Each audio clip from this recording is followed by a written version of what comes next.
Hello friends, welcome back to study with Tiwari channel. तो आप सभी का वेलकम है मेरे यूट्यूब चैनल पर। तो जैसा कि मैंने आप सबको बोला था कि कल से मैं आपके लिए टेस्ट सीरीज़ शुरू करूंगी।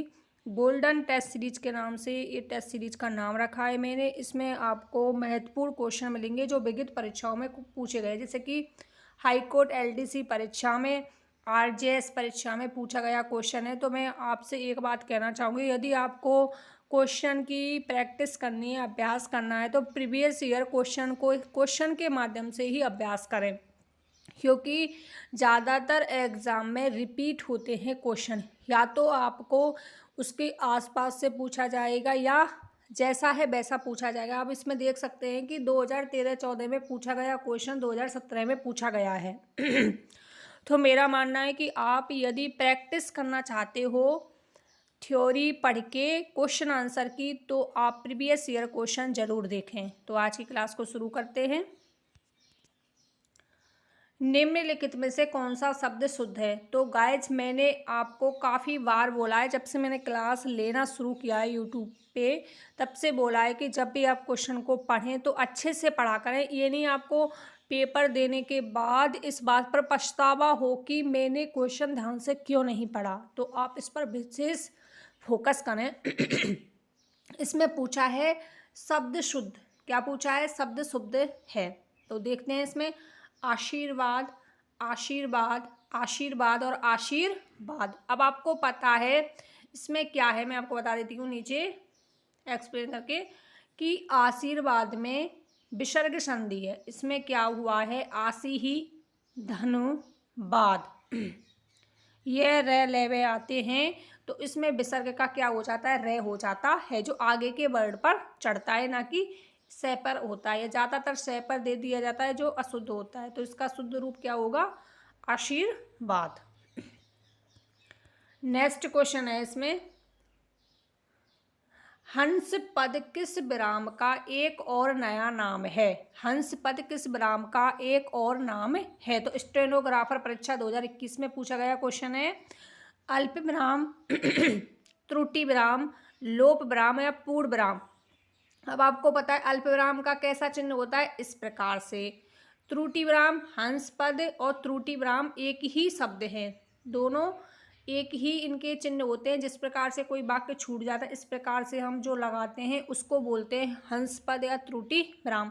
लोप इस प्रकार का होता है, लोप विराम, और ये होता है अर्ध विराम, और पूर्ण विराम आपको पता ही है। तो राइट आंसर दूसरा। नेक्स्ट, निम्न में से किस विकल्प के सभी शब्द जातिवाचक संज्ञा हैं? तो इसमें से क्या बताना है? सारे के सारे विकल्प सभी शब्द जातिवाचक संज्ञा हैं। भरत, रामायण और मोहन। तो इसमें आप चारों विकल्प को अच्छे से पढ़ें। मोहन क्या हो गया? व्यक्तिवाचक संज्ञा हो गई, तो आप इसको काट दो। अब इसमें जयपुर व्यक्तिवाचक संज्ञा हो गई, इसको काट दो।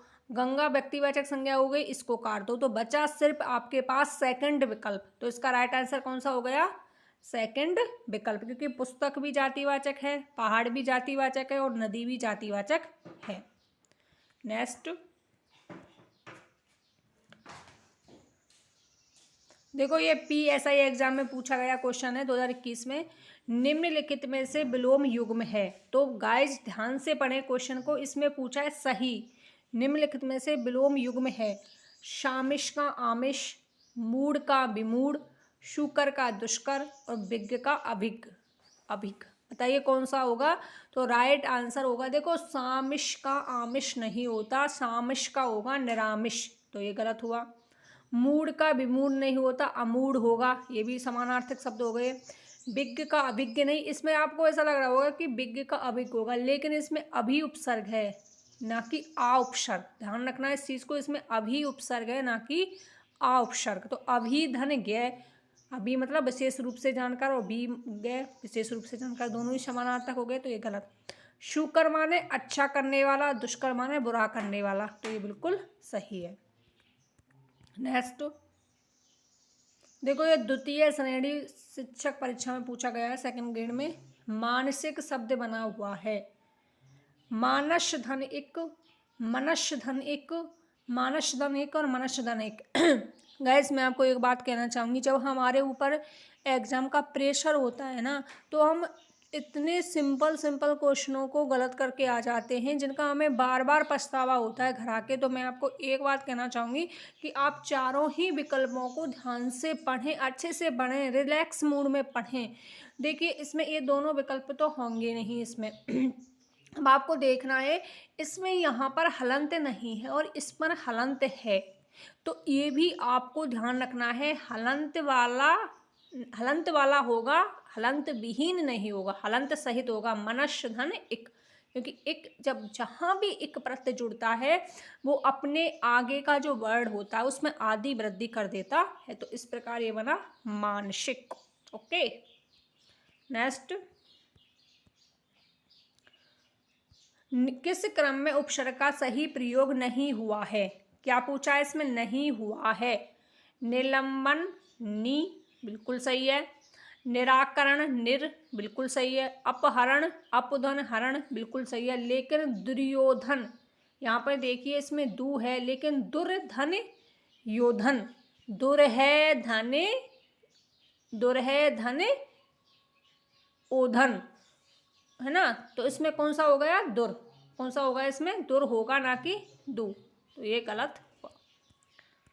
नेक्स्ट, ये पूछा गया क्वेश्चन है हेडमास्टर एग्जाम में। ओके, अपना क्रोध किसी निरपराध पर उतारना। निर्धन अपराध, इसमें भी निरुपसर्ग हो गया, निर्धन अपराध। संबंधित लोकोक्ति है, लोकधन उक्ति, लोकोक्ति गुण संधि हो गई इसमें। उल्टा चोर कोतवाल को डांटे, आप हारे भव को मारे, उल्टा बांस बरेली को मारे, एक तो चोरी दूसरा सीना चोरी। तो इसमें अपना क्रोध किसी निरपराध पर उतारना, मतलब आप हारे और भव को मारे, तो निरपराध है। भव का इसमें कोई भी अपराध नहीं है, तो इसका राइट आंसर क्या होगा? आप हारे भव को मारे। नेक्स्ट, किस क्रमांक का शब्द तद्भव है? पटवार में पूछा गया है 2011 में, और यही क्वेश्चन 2012 में तृतीय श्रेणी शिक्षक भर्ती परीक्षा मतलब रीट में पूछा गया है। तद्भव बताना है आपको। कूप, केला, काक और कटु। तो आपको सीधा सीधा पता है कि केले का जो तद्भव रूप होगा, तत्सम रूप होगा, वो होगा कदली। क्या रूप होगा? कदली। तो इसका तद्भव रूप क्या हुआ? केला। नेक्स्ट, रिक्त और रिक्त हो शब्द का सही अर्थ क्या है? JLO में पूछा गया है, लॉ की परीक्षा में 2019 में। तो बताइए। दया भाग, खोखला, खाली, उत्तराधिकार में प्राप्त धन संपत्ति, खाली और ऋण, शून्य और रीति। तो आपको पता है रिक्त का अर्थ होता है खाली, तो ये दो विकल्प तो वैसे ही काट दो आप, है ना, ऐसे काटते हुए चलें। अब इन दो विकल्पों में खाली है, लेकिन आपको पता है रिक्त का मतलब होता है उत्तराधिकार में प्राप्त धन या संपत्ति। तो राइट आंसर कौन सा होगा? दूसरा विकल्प। नेक्स्ट क्वेश्चन है इसमें, सामासिक पदों निहित समास से संबंधित अनुचित विकल्प का चुनिए। इधर देख नहीं रहा है, इसमें फायरमैन में पूछा गया क्वेश्चन है, अनुचित विकल्प बताना है इसमें। गुरु दक्षिणा, कर्मधारय समास, अति उत्तम, अव्ययीभाव समास, षठ ऋतु, द्विगु समास, छपानाथ, बहुब्री समास। तो आपको पता है ये तीनों विकल्प तो बिल्कुल सही हैं, लेकिन गुरु दक्षिणा में कौन सा समास होगा? गुरु के लिए दक्षिणा, जिसके लिए हम दान देते हैं, दान में दी गई वस्तु को कभी भी वापस नहीं लिया जाता, हमेशा हमेशा के लिए दान दे दी जाती है, तो उसमें संप्रदान कारक होता है। कारक का प्रयोग किस में होता है? तत्पुरुष समास में, तो उसमें संप्रदान तत्पुरुष समास होगा, ना कि कर्मधारय समास। नेक्स्ट, त्रिकालदर्शी किसे कहते हैं? LDC में पूछा गया क्वेश्चन है 2018 में। जो तीनों लोकों के बारे में जानता हो, जो तीनों कालों के बारे में जानता हो, जो तीनों कालों में जीवित रहे, जो तीनों कालों में ना हो। तो इसमें पूछा है त्रि मतलब तीन, तो तीन तो साम्य है ना। अब इसमें काल है, इसमें लोक है, तो इसको तो आप काट ही दो क्योंकि लोक तो इसमें आएगा ही नहीं।